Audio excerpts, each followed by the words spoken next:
বিসমিল্লাহির রহমানির রহিম। ন্যাশনাল কলেজের অনলাইন ভিত্তিক শিক্ষা কার্যক্রমে তোমাদের স্বাগতম। শিক্ষার্থীরা, আশা করছি তোমরা সকলেই ভালো আছো আর আমাদের নিয়মিত ক্লাসগুলো ফলো করছো, আর প্রতিদিনই সেগুলো আমাদের কথা শুনে তোমরা সেগুলো সব প্র্যাকটিস করে যাচ্ছ। তো শিক্ষার্থীরা, গত ক্লাসে আমি জীববিজ্ঞান দ্বিতীয় পত্রের একাদশ অধ্যায় জিন তত্ত্ব ও বিবর্তন নিয়ে আলোচনা করেছিলাম, আর তারই ধারাবাহিকতায় আজকে আমি এই অধ্যায়টি শেষ করব। তো শিক্ষার্থীরা, তোমাদেরকে আমি বলেছিলাম যে আজকে আমি যে বিষয়টি নিয়ে আলোচনা করব সেটি হচ্ছে এ বি ও ব্লাড গ্রুপ আর হচ্ছে রক্ত সঞ্চালন। তো শিক্ষার্থীরা, তাহলে শুরু করা যাক।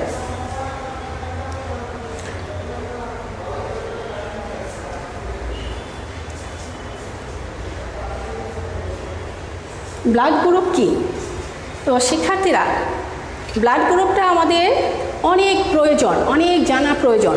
বিশেষ করে শিক্ষার্থীরা, তোমরা একবার মনে করে দেখো তো, তোমরা যখন ন্যাশনাল কলেজে ভর্তি হতে এসেছিলে তখন তোমাদের যে ভর্তি ফর্মটা ছিল সেখানে তোমাদের ব্লাড গ্রুপ সেখান থেকেই শুরু, কিন্তু ব্লাড গ্রুপ একটা অপশন ছিল যে কার কি ব্লাড গ্রুপ সেটা ওখানে এন্ট্রি করার কথা ছিল, এবং তোমরা অনেকেই করেছো, আবার অনেকে ব্লাড গ্রুপ জানো না, তাই তোমরা সেই জন্য তোমরা কি করেছো শিক্ষার্থীরা?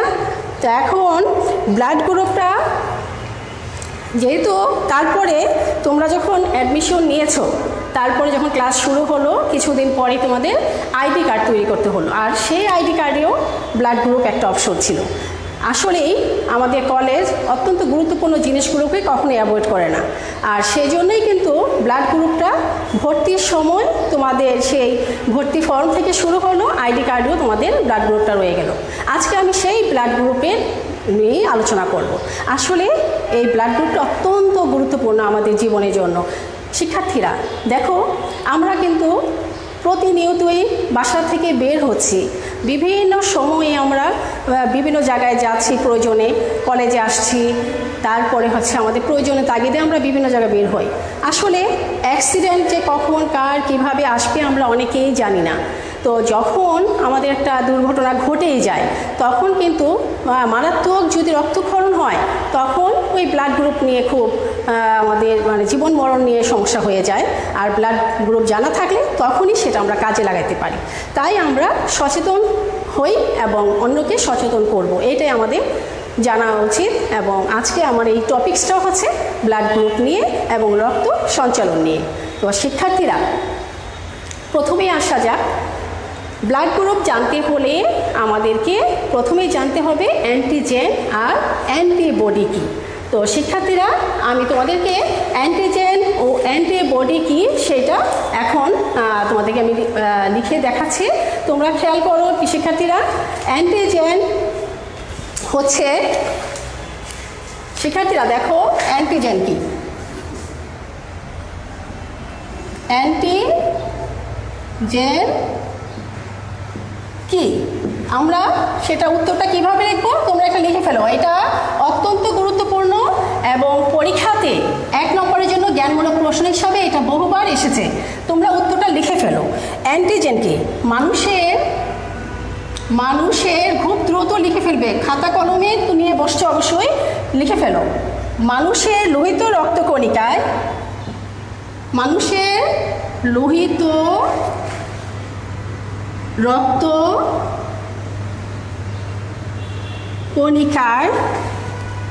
কণিকার প্লাজমা মেমব্রেনে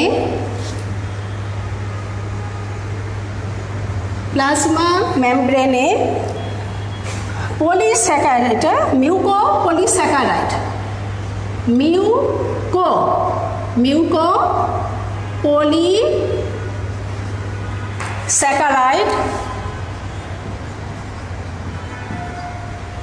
মিউকোপলিস্যাকারাইড জাতীয় পদার্থ আছে। জাতীয় পদার্থ আছে আছে যা স্বতঃস্ফূর্তভাবে অ্যান্টিবডি উৎপাদনে সাহায্য করে।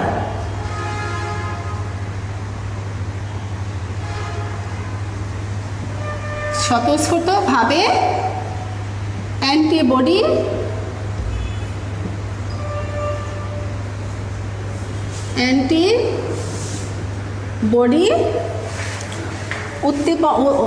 উৎপাদনে উদ্দীপনা যোগায়।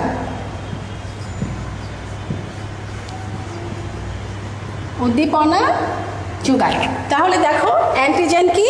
অ্যান্টিজেন হলো মানুষের লোহিত রক্তকণিকায় প্লাজমা মেমব্রেনে পলিস্যাকারাইড জাতীয় পদার্থ আছে যা স্বতঃস্ফূর্তভাবে অ্যান্টিবডি উৎপাদনে উদ্দীপনা যোগায়, তাকে বলা হয় অ্যান্টিজেন।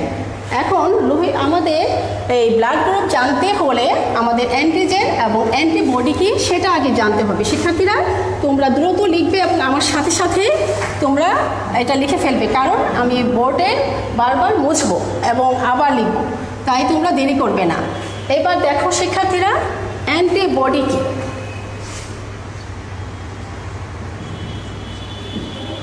অ্যান্টিবডি কি শিক্ষার্থীরা? এইটাও অনেকবার বোর্ডে এসেছিল, অ্যান্টিবডিটা অনেকবার বোর্ডে এসেছিল। হ্যাঁ, অ্যান্টিবডি তারা অনেকবার বোর্ডে এসেছিল, তাহলে আমরা অ্যান্টিবডি লিখে ফেলি। অ্যান্টিবডি হচ্ছে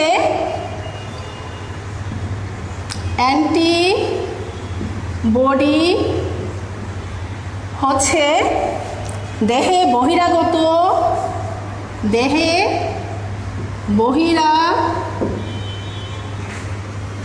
বহিরাগত পদার্থের প্রতি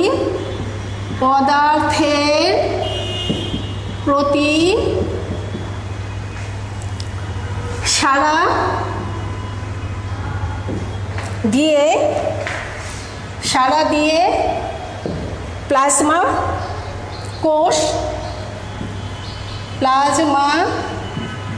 কোষ অর্থাৎ সেটা হচ্ছে বিটা লিম্ফোসাইট কোষ, বিটা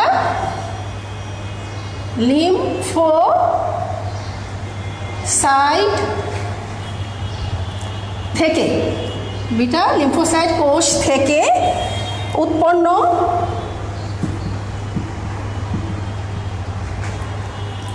প্রোটিনধর্মী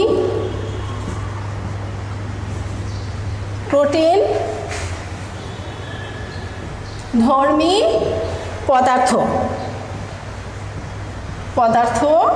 যা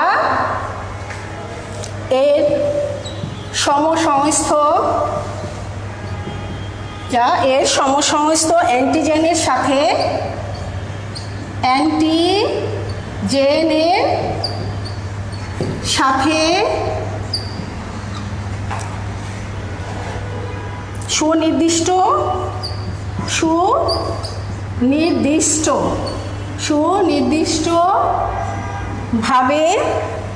সুনির্দিষ্ট বন্ধনে আবদ্ধ হয়ে কি করে? আবদ্ধ হয়ে অ্যান্টিজেনকে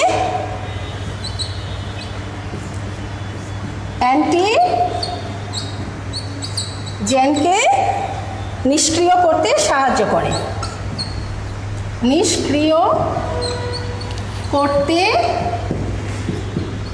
সাহায্য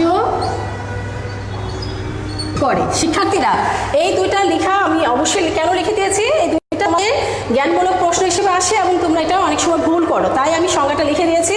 বিভিন্ন বইয়ে বিভিন্নভাবে আছে, সংজ্ঞাটা তোমরা এখনই লিখে ফেলো। আমি আবারও বলছি, অ্যান্টিবডি কি?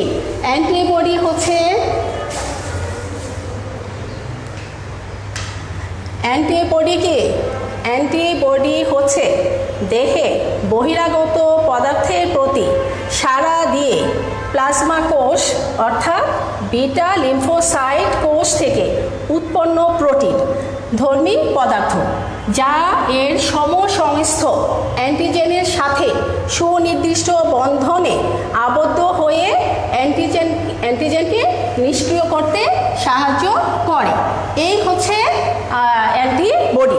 শিক্ষার্থীরা, এই অ্যান্টিজেন এবং এই অ্যান্টিবডির উপর ভিত্তি করে আমাদের রক্ত শ্রেণীবিন্যাস করা হয়েছে।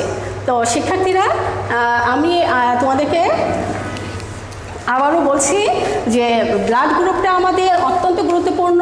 তাহলে প্রশ্ন হচ্ছে ব্লাড গ্রুপ কি? শিক্ষার্থীরা, এখন আমার দ্বিতীয় প্রশ্নটা হচ্ছে ব্লাড গ্রুপ কি? এখন তোমরা খেয়াল করো, ব্লাড গ্রুপ কি? শিক্ষার্থীরা, এই যে আমি কিছুক্ষণ আগে অ্যান্টিজেন আর অ্যান্টিবডি সংজ্ঞাটা লিখেছি, এই অ্যান্টিজেন ও অ্যান্টিবডির উপস্থিতি অনুপস্থিতির উপর ভিত্তি করে সমগ্র মানুষের রক্তকে 4টি শ্রেণীতে বিভক্ত করা হয়েছে, আর তাকে বলা হয় ব্লাড গ্রুপ। তো শিক্ষার্থীরা, তোমরা অনেকেই জানো আমাদের দেহে কত ধরনের ব্লাড গ্রুপ আছে? তোমরা উত্তরটা লিখে ফেলো, আমি আবার সেটা বোর্ডে লিখছি, তোমরা মিলিয়ে নাও। আমাদের দেহে, সমগ্র মানুষের দেহে 4 ধরনের ব্লাড গ্রুপ আছে, ব্লাড গ্রুপ আছে। তো শিক্ষার্থীরা, এই ব্লাড গ্রুপগুলো কি কি অবশ্যই তোমাদের মনে আছে? কি কি ব্লাড গ্রুপ ছিল? ব্লাড গ্রুপ এ, তারপরে হচ্ছে, হ্যাঁ আমি ব্লাড গ্রুপ বারবার লিখলাম না, B, A B, blood group A B, আর হচ্ছে ও। এই হচ্ছে ব্লাড গ্রুপ।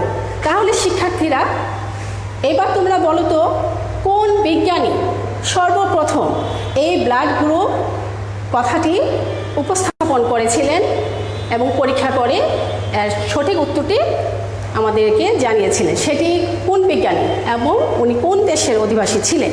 শিক্ষার্থীরা, তোমরা অবশ্যই জানো কোন বিজ্ঞানী ছিলেন তিনি, কত সালে? Karl Landsteiner. আমি সেটা লিখে দিচ্ছি, তোমরা সেটা যারা জানো মিলিয়ে নাও। বিজ্ঞানী কার্ল ল্যান্ডস্টেইনার। বিজ্ঞানী কার্ল ল্যান্ডস্টেইনার কত সালে? 1901 সালে। 1901 সালে কার্ল ল্যান্ডস্টেইনার এই মানুষের যে সমগ্র মানুষের দেহে যে ব্লাড গ্রুপ আছে 4 ধরনের, সেটি তিনি উপস্থাপন করেন। শিক্ষার্থীরা, তাহলে এবার বলে ফেলো তো কার্ল ল্যান্ডস্টেইনার কোন দেশের অধিবাসী ছিলেন? যদি জানো তাড়াতাড়ি লিখে ফেলো, আর যদি ভুলে যাও আমার সাথে মিলিয়ে নাও। কার্ল ল্যান্ডস্টেইনার ছিলেন অস্ট্রিয়ার অধিবাসী। অস্ট্রিয়া জন্মগ্রহণ করেন তিনি। অস্ট্রিয়ার অধিবাসী ছিলেন এবং সেখানে তিনি জন্মগ্রহণ করেছিলেন। শিক্ষার্থীরা, তাহলে তোমরা এই যে আমি বললাম ব্লাড গ্রুপ অ্যান্টিজেন ও অ্যান্টিবডির উপর ভিত্তি করে কত প্রকার, কি কি, তারপর হচ্ছে ব্লাড গ্রুপটি কোন বিজ্ঞান আবিষ্কার করেছিলেন, কত সালে আবিষ্কার করেছিলেন, উনি কোন দেশের অধিবাসী ছিলেন, এইগুলো তোমাদের এমসিকিউর জন্য অত্যন্ত গুরুত্বপূর্ণ। তো শিক্ষার্থীরা, তাহলে তোমরা কি বলতে পারো এ বি ও ব্লাড গ্রুপ কি? শিক্ষার্থীরা, আমি এবার এ বি ও ব্লাড গ্রুপ কি এটাও পরীক্ষাতে জ্ঞানমূলক প্রশ্ন হিসাবে আসে। তাহলে আমি আবার এই প্রশ্নটা লিখছি, এ বি ও ব্লাড গ্রুপ কি? এটা তোমাদের বিগত সময়ে অনেকবার জ্ঞানমূলক প্রশ্ন হিসাবে 1 নম্বরের জন্য এসেছিল। শিক্ষার্থীরা, এই কিছুক্ষণ আগে তোমরা জানলে বা বলতে পেরেছিলে যে অ্যান্টিজেন ও অ্যান্টিবডির উপর ভিত্তি করে, উপস্থিতি অনুপস্থিতির উপর ভিত্তি করে ব্লাড গ্রুপকে 4 ভাগে ভাগ করা হয়েছে। তাহলে এ blood group A, blood group B, blood group A B O blood group O. এই 4টিকে ব্লাড গ্রুপকে একত্রে A B O blood group বলে, অথবা কার্ল ল্যান্ডস্টেইনার ব্লাড গ্রুপ বলা হয়। শিক্ষার্থীরা, এইবার আমরা ধীরে ধীরে সামনের দিকে এগোচ্ছি। আসলে এই যে এবিও ব্লাড গ্রুপ বিজ্ঞানীদের প্রচণ্ড আগ্রহের ফলে পরবর্তীতে আরও 13 ধরনের ব্লাড গ্রুপ আবিষ্কার হয়েছিল। সেটি কত সালে জানো? 1965 সালে, অর্থাৎ 13 ধরনের ব্লাড গ্রুপ আবিষ্কার করেছিলেন অত্যন্ত আগ্রহের ফলে। বিজ্ঞানীদের আবিষ্কার করেছিলেন 1965 সালে। 65 সালে শিক্ষার্থীরা এগুলো তোমরা লিখে ফেলবে, এগুলো কিন্তু এমসিকিউতে অবশ্যই আসে। তাহলে শিক্ষার্থীরা এবার আমি তোমাদেরকে যে একটা গুরুত্বপূর্ণ বিষয় নিয়ে আলোচনা করব ব্লাড গ্রুপে, সেটা হচ্ছে কেন আমরা আমাদের ব্লাড গ্রুপগুলো এ বি এবং ও হলো। আমি এখন একটি চার্ট বোর্ডে লিখব, তোমরা কিন্তু সাথে সাথে ব্লাড গ্রুপের এই চার্টটি আমার সাথে সাথে লিখে ফেলবে। তো শিক্ষার্থীরা আমি তোমাদেরকে আগেই বলেছি যে আমি ব্ল্যাকবোর্ডে বারবার মুছবো আর লিখব। তো তোমরা সময় নষ্ট না করে আমার সাথে সাথে ব্ল্যাকবোর্ডে আমার সাথে সাথে লিখে ফেলো। তো অ্যান্টিজেন,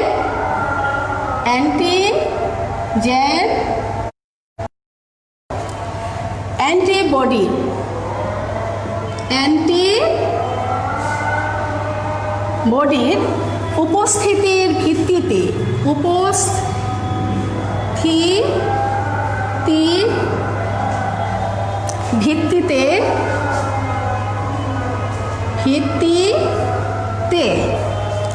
রক্তের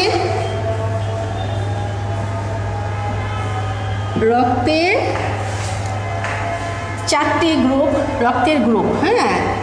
রক্তের গ্রুপ আমি এখন একটা ছক আকারে সেটা তুলে ধরছি। শিক্ষার্থীরা তোমরা আমার সাথে সাথে এই চার্টটি অবশ্যই লিখবে। প্রথম হচ্ছে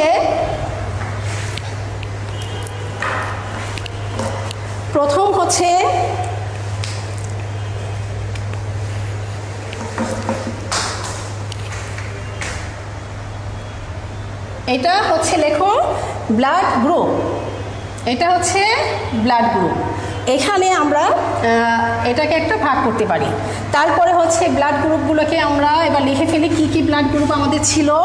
সেটা হচ্ছে দ্রুত লিখো ব্লাড গ্রুপ এ, তারপরে ছিল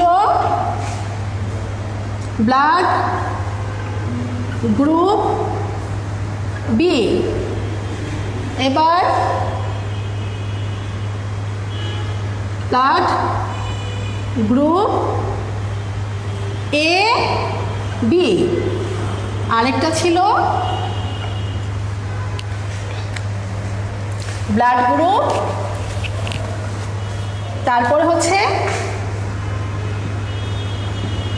ব্লাড গ্রুপ ও।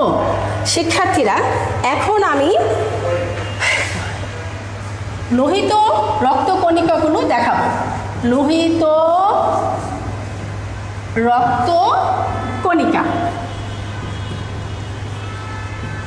রক্তকণিকা এখন আমি মোটামুটি একটা লোহিত রক্তকণিকার ছবি একে দেখাচ্ছি, তোমরা এটাকে এভাবে দেখতে পারো।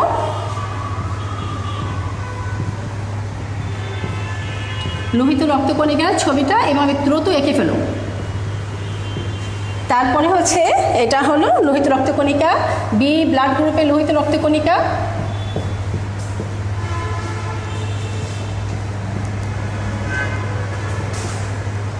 তারপরে হচ্ছে এ বি, ব্লাড গ্রুপের লোহিত রক্তকণিকা,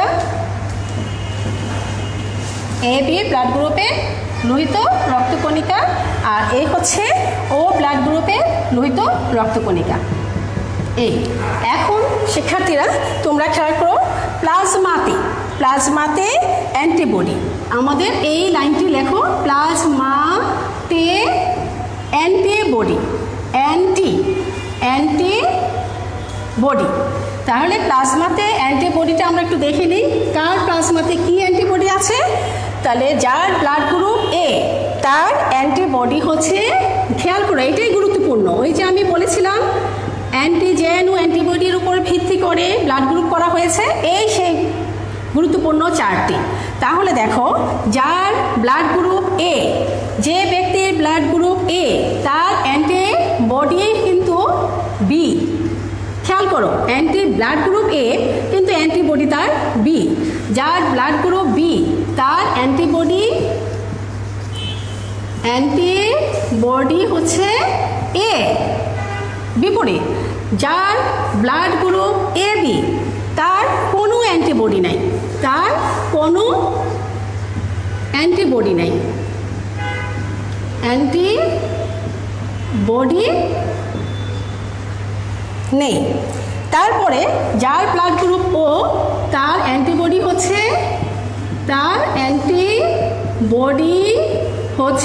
এ ও বি। শিক্ষার্থীরা, এই লাইনটি অত্যন্ত গুরুত্বপূর্ণ। ব্লাড গ্রুপ এ যার, তার অ্যান্টিবডি হচ্ছে বি। যার ব্লাড গ্রুপ বি, তার অ্যান্টিবডি হচ্ছে এ। যার ব্লাড গ্রুপ এ বি, তার কোনো অ্যান্টিবডি নেই।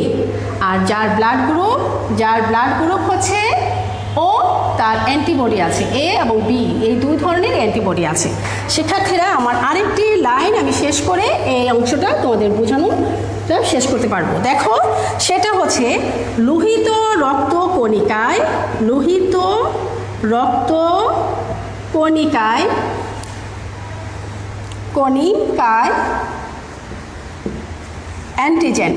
অ্যান্টিজেনের অবস্থাটা আমরা একটু দেখে নিই। অ্যান্টিজেন, খেয়াল করো শিক্ষার্থীরা, যার ব্লাড গ্রুপ এ, তার অ্যান্টিজেন এ, অ্যান্টিজেন এ। যার ব্লাড গ্রুপ বি, তার অ্যান্টিজেন হচ্ছে বি,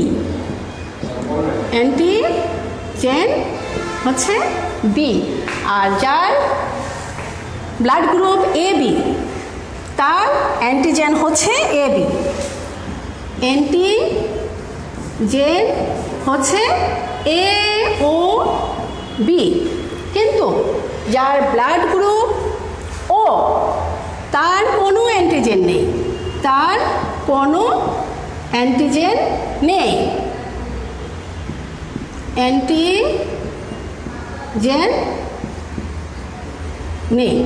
এখানেই হচ্ছে আমাদের বোঝার বিষয়।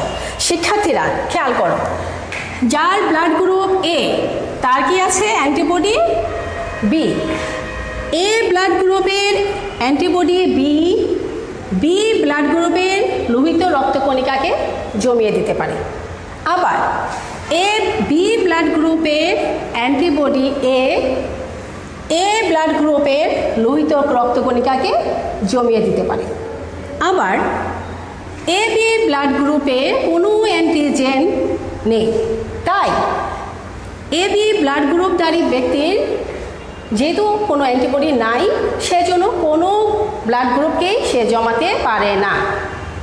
একইভাবে যার ব্লাড গ্রুপ ও, তার অ্যান্টিবডি আসছে কি? এ ও বি। এ ও বি থাকায় ও রক্ত ব্যক্তি কি করতে পারে? অন্য সব রক্তগুলোকে জমিয়ে দিতে পারে। তাই ও ব্লাড গ্রুপ বিশিষ্ট ব্যক্তিরা রক্ত দেওয়ার ক্ষেত্রে সবাইকে রক্ত দিতে পারে, কিন্তু রক্ত নিতে পারে শুধুমাত্র ও ব্লাড গ্রুপ বিশিষ্ট ব্যক্তির কাছ থেকে।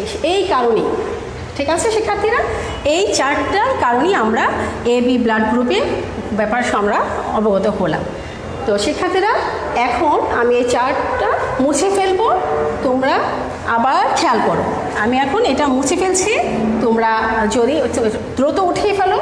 এখনই আমি ব্লাড গ্রুপের এই চারটি, অর্থাৎ অ্যান্টিজেন ও অ্যান্টিবডির উপস্থিতির ভিত্তিতে রক্তের গ্রুপের যে একটি চার্ট তৈরি করেছিলাম, তা দেখে তোমরা অনায়াসে বলতে পারবে কেন আমরা আমাদের এ ব্লাড গ্রুপ ব্যক্তি বি ব্লাড গ্রুপের রক্ত নিতে পারে না। কারণ তার অ্যান্টিবডি যে বি আছে, সেহেতু ব্লাড গ্রুপ বি এর কণিকাকে, লোহিত রক্তকণিকাকে জমিয়ে দিচ্ছে। ঠিক একই ঘটনার কারণে আমরা এই চার্ট দেখে অনায়াসে বলতে পারবো কোন ব্লাড গ্রুপ ব্যক্তি কাকে রক্ত দিতে পারবে না আর পারবে। তো শিক্ষার্থীরা, এখানে এই চার্টটা আমরা অনেক শিক্ষার্থীরা তোমরা এই চার্ট দেখে অনেকগুলো এমসিকিউ উত্তর দিতে পারবে। তো এখন আমি পরের অংশে যাচ্ছি। শিক্ষার্থীরা, তোমরা কি বলতে পারো RH ফ্যাক্টর কি?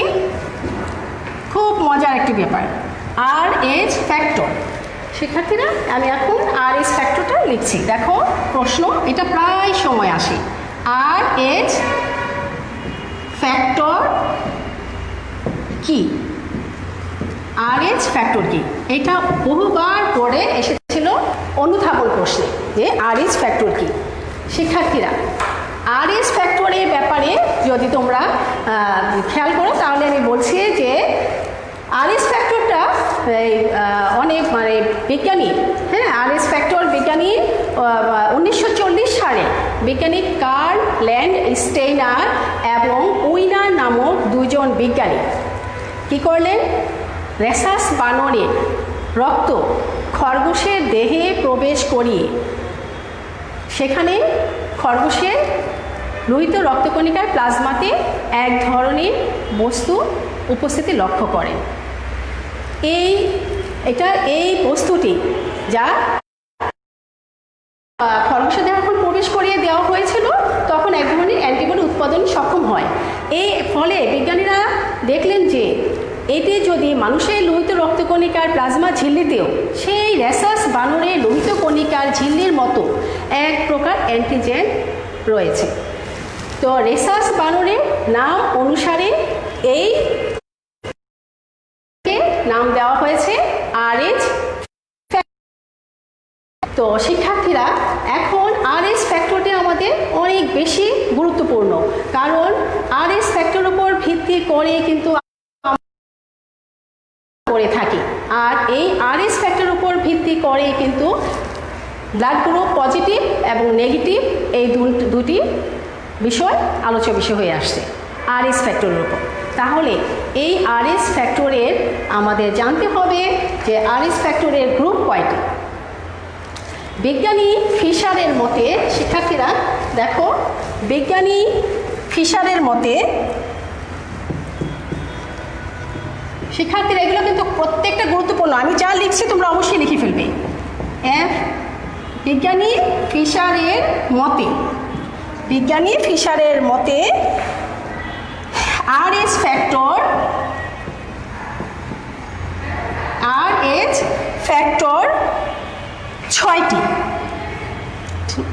ছয়টি সাধারণ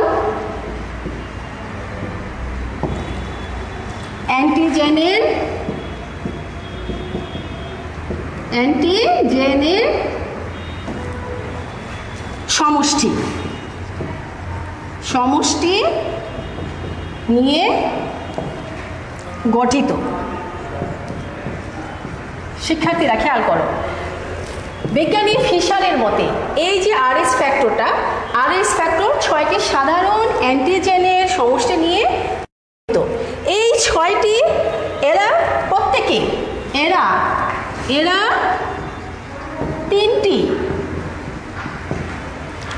তিনটি জোড়ায় বিভক্ত হয়ে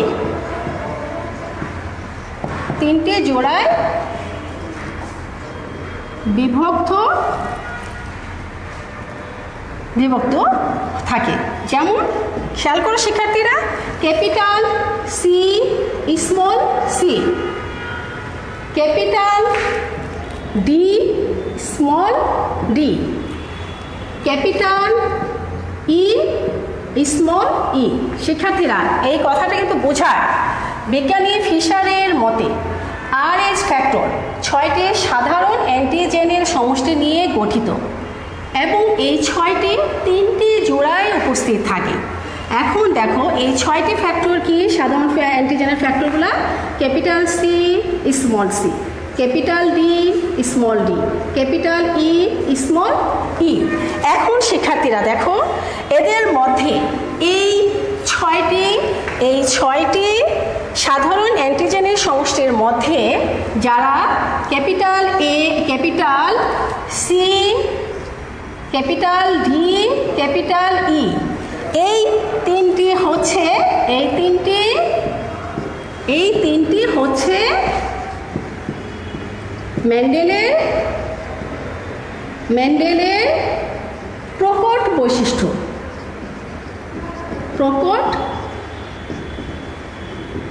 বৈশিষ্ট্য। শিক্ষার্থীরা এই কথাটা অর্থটা তোমাদের জানতে হবে। এই কথাটার অর্থ হচ্ছে যে এরা তিনটি হচ্ছে এই জোড়ার তিনটির মধ্যে প্রকট বৈশিষ্ট্য, অর্থাৎ capital C, capital D, capital C D E, এই তিনটি হচ্ছে মেন্ডেলের প্রকট বৈশিষ্ট্য।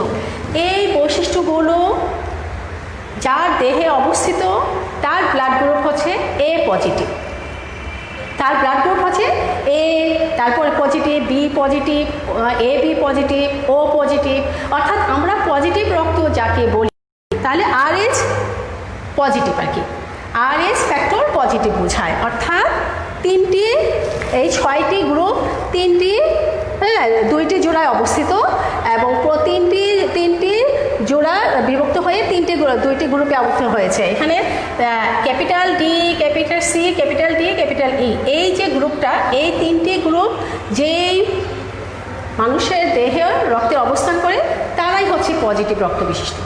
তাহলে এবার যদি আমরা বলি স্মল সি, স্মল ডি আর স্মল ই, এই তিনটি হচ্ছে মেন্ডেলের প্রচ্ছন্ন বৈশিষ্ট্য। শিক্ষার্থীরা, এই প্রচ্ছন্ন বৈশিষ্ট্যটি মানব দেহের যার রক্তে অবস্থান করছে তারাই রক্ত বিশিষ্ট।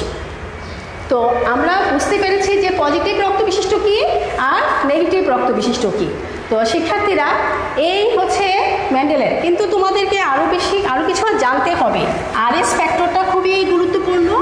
এই RH ফ্যাক্টরটি অবশ্যই জানতে হবে, যার উপর ভিত্তি করে কোন রক্ত, কার রক্ত কাকে দেওয়া যাবে এবং কোন গ্রুপের রক্ত কার কাছ থেকে নেওয়া যাবে, তাই আমাদেরকে RH ফ্যাক্টর হওয়া দরকার। সেটা হচ্ছে এই প্রতি জোড়ায় তোমাদের মনে রাখা দরকার, এই যে দুইটা জোড়া হয়েছিল ক্যাপিটাল সি ডি ই একটা জোড়া, আরেকটা জোড়া হচ্ছে small C, small D, small E. তা এই প্রতি জোড়ায় জোড়ায়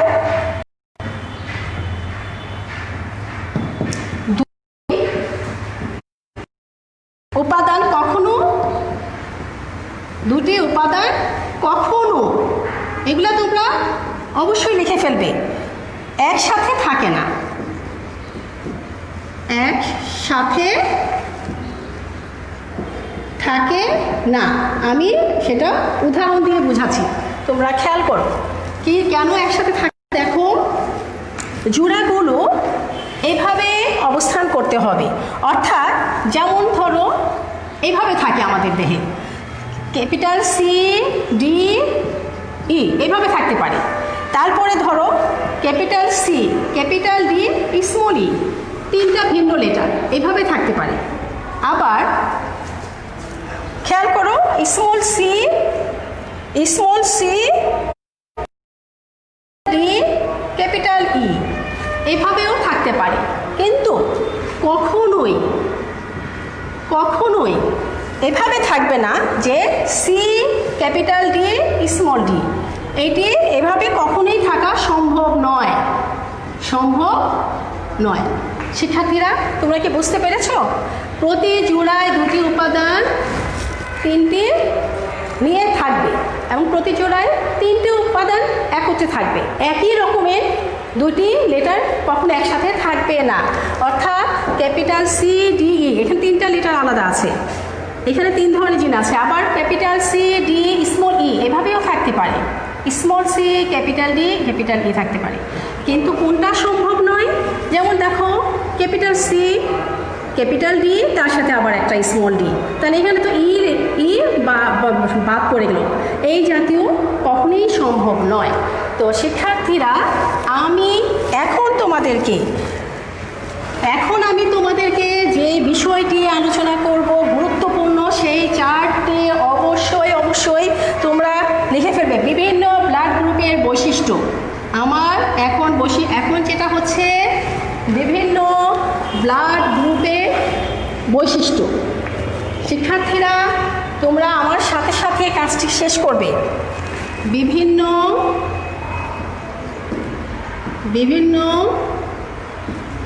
ব্লাড গ্রুপের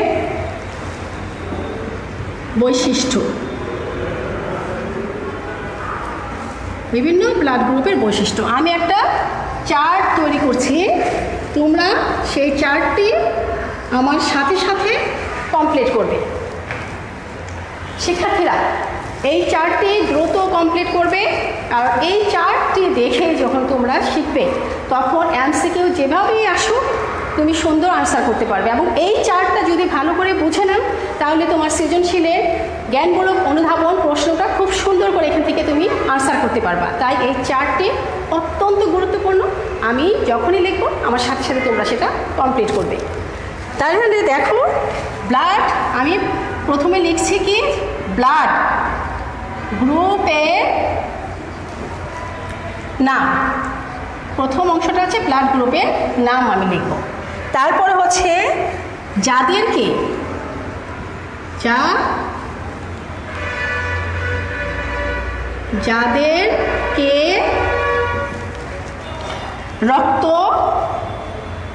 রক্ত দিতে পারবে, যাদেরকে রক্ত দিতে পারবে। আরেকটা অংশ আমি লিখছি, সেটা হচ্ছে যাদের রক্ত গ্রহণ করতে পারবে, যাদের রক্ত গ্রহণ করতে পারবে। এই চার্ট দেখলেই তুমি ক্লিয়ার হয়ে যাবে একেবারে যে কে কাকে ব্লাড গ্রুপ রক্ত দিতে পারবে আর কার থেকে রক্ত নিতে পারবে। তো শিক্ষার্থীরা আর দেরি নয়, দ্রুত কাজটি শেষ করো আমার সাথে সাথে। শিক্ষার্থীরা দেখো, যার blood group A positive, blood group যার এ পজিটিভ, সে রক্ত দিতে পারবে এ পজিটিভকে আর দিতে পারবে এ বি পজিটিভ। যার ব্লাড গ্রুপ এ পজিটিভ তাকে ব্লাড গ্রুপ যার এ সে তাকে দিতে পারবে, আর এ বি পজিটিভ যার রক্ত তাকে দিতে পারবে। কিন্তু সে এ পজিটিভ যার রক্ত সে নিতে পারবে কার কাছ থেকে সেটা দেখো। সে নিতে পারবে এ পজিটিভ যার রক্ত আছে, এ নেগেটিভ যার রক্ত তার কাছ থেকেও নিতে পারবে, আর নিতে পারবে ও পজিটিভ যার রক্ত তার কাছ থেকে, আর নিতে পারবে ও নেগেটিভ যার রক্ত তার কাছ থেকে।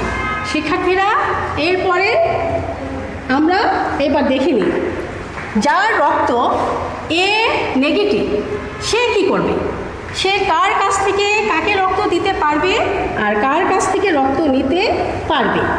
দেখো, যার রক্ত ব্লাড গ্রুপ এ নেগেটিভ সে রক্ত দিতে পারবে এ পজিটিভ যার তাকে, এ নেগেটিভ যে তাকে রক্ত দিতে পারবে।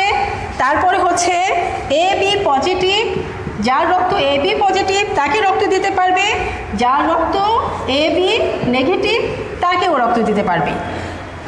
আর কিন্তু রক্ত যখন নিবে তখন সে নিতে পারবে কেবলমাত্র এ নেগেটিভের কাছ থেকে, যেহেতু সে এ নেগেটিভ সে রক্ত নিতে পারবে এ নেগেটিভের কাছ থেকে, আর নিতে পারবে ও নেগেটিভ যার রক্ত তার কাছ থেকে।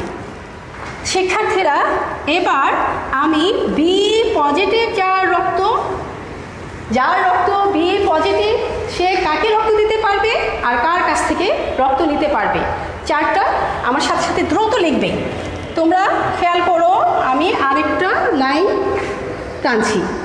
এখানে দেখো, যার ব্লাড গ্রুপ এ পজিটিভ সে দিতে পারবে অবশ্যই, যার ব্লাড গ্রুপ বি পজিটিভ সে অবশ্যই বি পজিটিভকে দিবে, তাছাড়া সে দিতে পারবে বি নেগেটিভকে, আর দিতে পারবে এ বি পজিটিভ যার রক্ত তাকেও দিতে পারবে।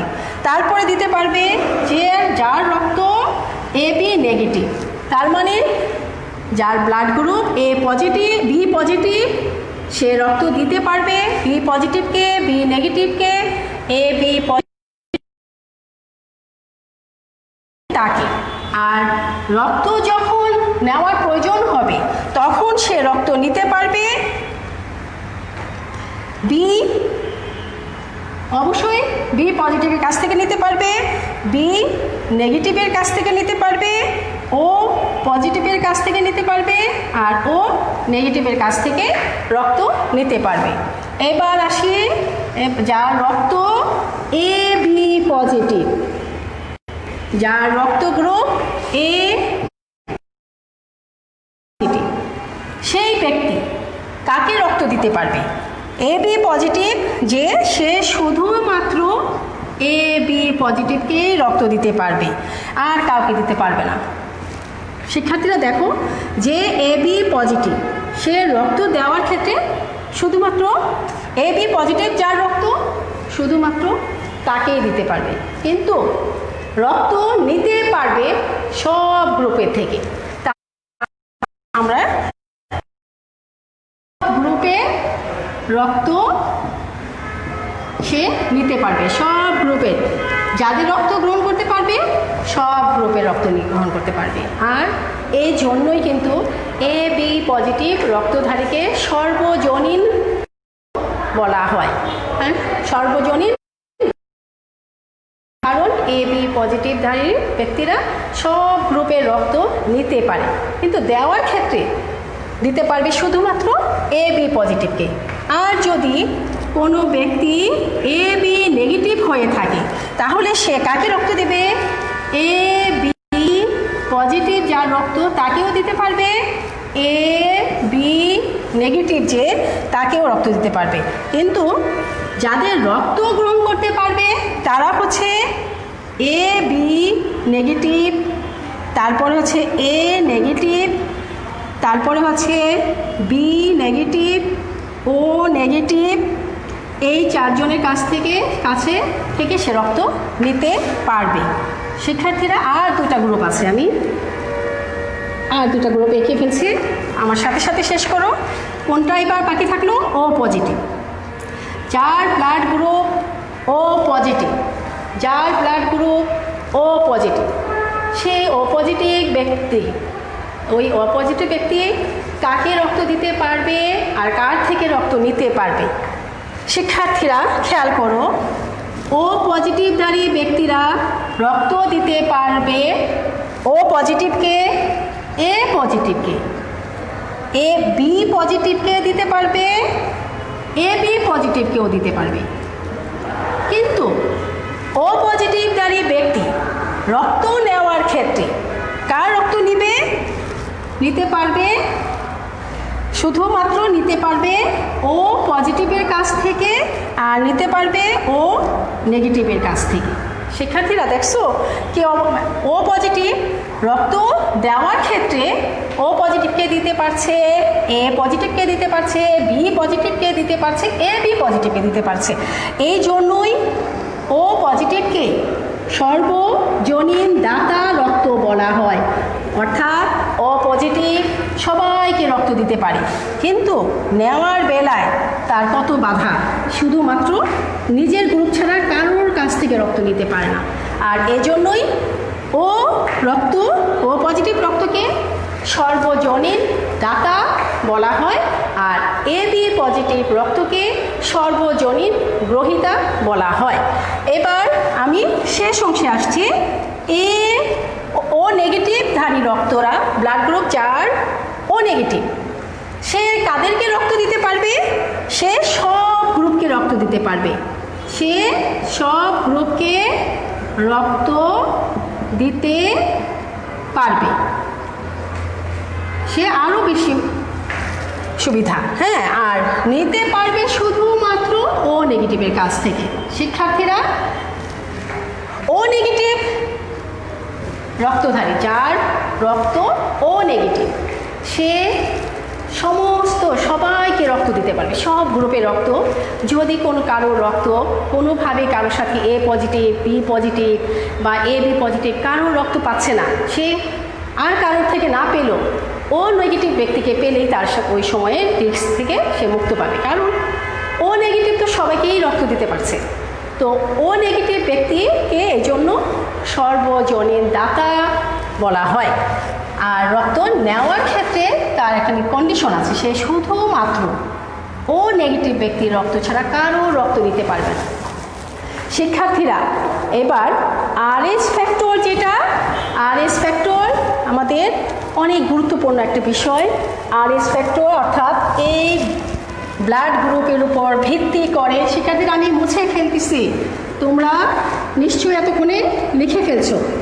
আমি আর একটা গুরুত্বপূর্ণ টপিকস নিয়ে এখন আলোচনা করব, যেটা আমাদেরকে অবশ্যই জানা প্রয়োজন নিজেদের জীবন রক্ষার্থে।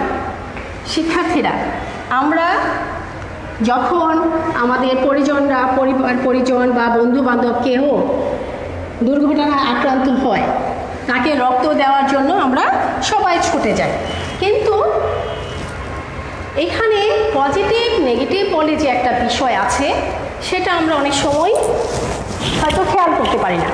কিন্তু পজিটিভ নেগেটিভ রক্তটা অর্থাৎ আরএইচ পজিটিভ আর আরএইচ নেগেটিভ রক্ত, আমি কিছুক্ষণ আগে তোমাদেরকে বলেছিলাম মেন্ডেলের প্রকট বৈশিষ্ট্যগুলো, অর্থাৎ capital C, capital D, capital E, এই তিনটা নিয়ে যে গ্রুপটি মানুষের আমাদের দেহে অবস্থান করে সেটা হচ্ছে পজিটিভ রক্ত। আর মেন্ডেলের প্রচ্ছন্ন বৈশিষ্ট্য, যেটা small C, small D, small E, এই তিনটাকে নিয়ে যে গ্রুপটি অবস্থান করে, যেই দেহে সেই প্রচ্ছন্ন বৈশিষ্ট্যটি থাকে, সে হচ্ছে নেগেটিভ বৈশিষ্ট্য। এখন আরএইচ পজিটিভ হচ্ছে প্রকট বৈশিষ্ট্যগুলো যার দেহে থাকে, আর আরএইচ নেগেটিভ হচ্ছে যার দেহে মেন্ডেলের প্রচ্ছন্ন বৈশিষ্ট্যগুলো থাকে। এখন রক্ত সঞ্চালন অত্যন্ত গুরুত্বপূর্ণ একটি বিষয়। রক্ত আমরা আমাদের বন্ধুবান্ধব, পরিবার কারোর বিপদ হলে, আমরা রক্ত দেওয়ার প্রয়োজন হলে, রক্ত ব্লাড গ্রুপ মিলে গেলে আমরা অবশ্যই ছুটে যাই। কিন্তু যদি সেখানে পজিটিভ আর নেগেটিভের বিষয়টা না খেয়াল করে রক্তদাতা এবং গ্রহীতার মধ্যে আদান প্রদান হয়, মহা বিপদ ঘটে যাওয়ার সম্ভাবনা থাকে। কিভাবে? রক্ত, সেটাই হচ্ছে রক্ত সঞ্চালন।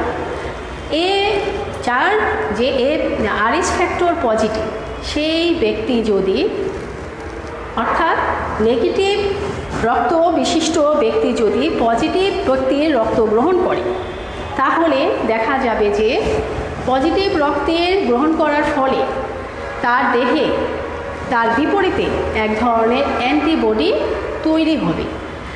এখন যদি সেই ব্যক্তি যার কাছ থেকে রক্ত নিয়েছিল সে ছিল পজিটিভ আর তার নিজের রক্তটা ছিল নেগেটিভ, এখন পজিটিভ রক্ত নেওয়ার কারণে প্রথমে তার দেহে তার বিপরীতে কি হলো, পজিটিভের বিপরীতে এক ধরনের অ্যান্টিবডি তৈরি হলো। এখন সেই অ্যান্টিবডিটা খুব ধীরে ধীরে উৎপন্ন হয় বলে, আর যদি সেটা হয়তো বা প্রথমবারই তেমন কোনো সমস্যা নাও হতে পারে, কিন্তু ওই ব্যক্তি যদি পজিটিভ ব্যক্তির রক্ত যদি আর কখনোই না নেয়, তাহলে সে হয়তো বুঝতেই পারবে না যে সে কী বিপদে পড়তে যাচ্ছিল। তখন এক সময় আস্তে আস্তে আস্তে আস্তে যে অ্যান্টিবডিটা তৈরি হয়েছিল সেটা ধীরে ধীরে ধীরে ধীরে রক্তকণিকাগুলো বিনষ্ট হয়ে সে স্বাভাবিক রক্তে ফিরে আসবে। তাহলে তো সে বুঝতেই পারলো না যে তার বিপদ ঘটল না, যেহেতু সে বুঝতে পারলো না। কিন্তু মহা সমস্যা দেখা দেবে দ্বিতীয়বার যদি তার আবারও রক্তের প্রয়োজন হয়, তখন সে কি করবে, যেহেতু যে ব্যক্তির কাছ থেকে, তার বন্ধুর কাছ থেকে রক্ত নিয়েছিল তার যেহেতু কোনো সমস্যা হয়নি, তাহলে সে তো অবশ্যই আশা করতে পারে আমার সেই বন্ধুটিকে আবার ডাকি এবং তার রক্তটা আবার আমার দেহে পুশ করি। এখন তার দেহ থেকে যখন রক্ত নেওয়া হলো, এখনই বিপত্তিটা ঘটবে, কারণ প্রথমবার রক্ত নেওয়ার কারণে যে অ্যান্টিবডিটা তৈরি হয়েছিল সেই অ্যান্টিবডি এবার দ্বিতীয়বার রক্ত নেওয়ার কারণে তার রক্তকে জমাট বাঁধিয়ে তাকে মৃত্যুর কোলে ঠেলে দেবে। তাহলে কি হলো, হিতের বিপরীত হলো, ব্যক্তিটি বেঁচে যাওয়ার পরিবর্তে মৃত্যুবরণ করলো। শিক্ষার্থীরা একটা আরেকটা একই ঘটনা, আমি এইটাই শেষ করছি এবং এই অধ্যায় আমার শেষ হয়ে যাবে আজকে। সেটি হচ্ছে আরএস ফ্যাক্টরের সন্তান সম্ভাবনা মায়েদের ক্ষেত্রে কি হয়, এটা আমাদের অবশ্যই জানতে হবে। মা যদি আরএস পজিটিভ হয় অর্থাৎ আরএস নেগেটিভ হয়, অর্থাৎ মা যদি নেগেটিভ রক্তদানী হয় আর যদি বাবা যদি পজিটিভ হয়, তাহলে সন্তান সম্ভাবনা হলে তার দেহের ভ্রূণের মাধ্যমে বাবার রক্তটা অর্থাৎ পজিটিভ রক্তটা ভ্রূণের মাধ্যমে মায়ের নাড়ির মাধ্যমে মায়ের দেহে প্রবেশ করবে। কারণ আমরা জানি আরএস পজিটিভ হচ্ছে প্রকট বৈশিষ্ট্য, আর বাবা ছিল আরএস পজিটিভ। আর আরএস পজিটিভ হয়ে বাবা যেহেতু প্রকট বৈশিষ্ট্যগুলো বহন করছে, মেন্ডেলের প্রকট বৈশিষ্ট্যগুলো বহন করছে, সেহেতু সন্তানের মাধ্যমে ভ্রূণের মাধ্যমে আরএস পজিটিভটা তার মায়ের দেহে রক্তে প্রবেশ করবে। সেখানে প্রবেশ করে তার আরএস নেগেটিভের বিপরীতে এক ধরনের অ্যান্টিবডি তৈরি করবে। কিন্তু প্রথম সন্তান হয়তোবা ভূমিষ্ঠ হলো, কোনো সমস্যা নাও হতে পারে, কারণ যেহেতু অ্যান্টিবডিটা খুব ধীরে ধীরে উৎপন্ন হয়, তাই প্রথম সন্তানের ক্ষেত্রে হয়তোবা সেই সমস্যাটা তার চোখেই পড়ল না। কিন্তু সমস্যা দেখা দেবে দ্বিতীয় সন্তানের জন্মদানের ক্ষেত্রে। সে একই মা যখন দ্বিতীয় সন্তানকে আবার দ্বিতীয় সন্তান গর্ভধারণ করবে, তখন সে একইভাবে বাবার ও সে পজিটিভ আরএস ফ্যাক্টর পজিটিভটা যেটা প্রকট বৈশিষ্ট্য মেন্ডেলের, সেটি ভ্রূণের মাধ্যমে মায়ের দেহে আবার প্রবেশ করবে। যেহেতু তার পূর্বে মায়ের দেহে পজিটিভের বিপরীতে এক ধরনের অ্যান্টিবডি তৈরি হয়েছিল, তাই দ্বিতীয়বার যখন মা আবার সন্তান সম্ভাবনা হলো, তখন দ্বিতীয় সন্তানের ক্ষেত্রেও ভ্রূণের মাধ্যমে বাবার প্রকট বৈশিষ্ট্যটি মায়ের দেহে স্থানান্তর হলো, ভ্রূণের মাধ্যমে কিন্তু নারীত্বের মাধ্যমে।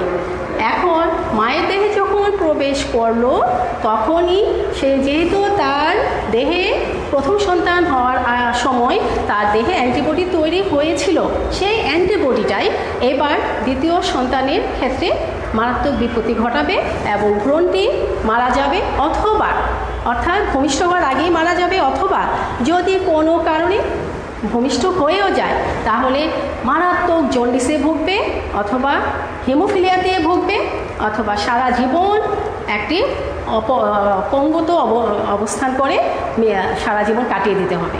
এই হচ্ছে সন্তান সম্ভাবনা মায়েদের ক্ষেত্রে রক্ত সঞ্চালনের ব্যাপারটি অত্যন্ত গুরুত্ব বিষয়।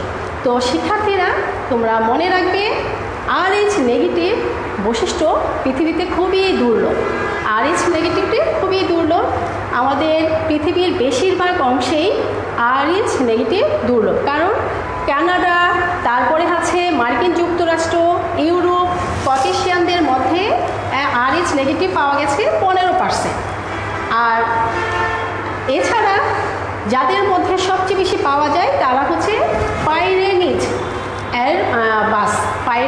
পাইরেনিজের বাস্কের মধ্যে 25 থেকে 35% আরএইচ নেগেটিভ পাওয়া গেছে। আর আফ্রিকার বারবার এবং সাইনাই উপদ্বীপের বেদুইনদের মধ্যে 18 থেকে 30% আরএইচ নেগেটিভ পাওয়া গেছে। আমাদের দেশে আরএইচ নেগেটিভ রক্ত বিশিষ্ট ব্যক্তিদের সংখ্যা খুবই কম, আর সেই জন্যই আমরা হয়তো এই সমস্যা থেকে অনেকটা বিপদমুক্ত। তবে বিয়ের আগে অবশ্যই আমাদের সব যোগ্যতার পাশাপাশি রক্তের গ্রুপটাও মাথায় রাখতে হবে, কারণ এটা আমাদের মারাত্মক বিপদ ঘটায়। অর্থাৎ বাবা বা মায়ের রক্ত, দুজনের রক্তের মধ্যে পজিটিভ আর নেগেটিভ আছে কি না। পজিটিভ এবং নেগেটিভ থাকলেই বিপত্তিটা ঘটবে। দুজনের রক্ত যদি নেগেটিভ হয় অথবা দুজনের রক্ত যদি পজিটিভ হয় তাহলে এই ধরনের সমস্যা নেই। তো শিক্ষার্থীরা, আজ এই অধ্যায় থেকে আমি বের হলাম। একবার বের হয়ে গিয়েছিলাম, তোমরা আমাকে আবার এই অধ্যায়টি নেওয়ার জন্য, বাদ পড়া অংশটি নেওয়ার জন্য রিকোয়েস্ট করেছিলে। আমি সেই অধ্যায়টি আজকে শেষ করলাম। অনেক গুরুত্বপূর্ণ অধ্যায়, অনেক বোঝার অধ্যায়। আমাদের জীবনের চলার পথে এই অধ্যায়ের প্রত্যেকটা বিষয়, টপিকসগুলো যা আমি আলোচনা করেছিলাম, প্রত্যেকটাই আমাদের অত্যন্ত গুরুত্বপূর্ণ জানার জন্য, আমাদের নিজেদের জানার জন্য, তো এবং পরীক্ষায় ভালো নাম্বার পাওয়ার জন্য তো অবশ্যই। তো শিক্ষার্থীরা, আমি যা পড়িয়েছি সেটা আবার ভালো করে রিভাইজ দিবা। তারপরে যদি কোনো সমস্যা থাকে আমার সাথে যোগাযোগ করবে।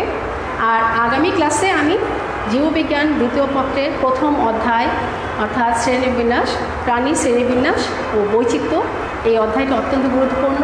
তোমাদের অনেক শিক্ষার্থী আমাকে জানিয়েছে ওই অধ্যায়টিকে আবার একটু রিভাইজ করার জন্য।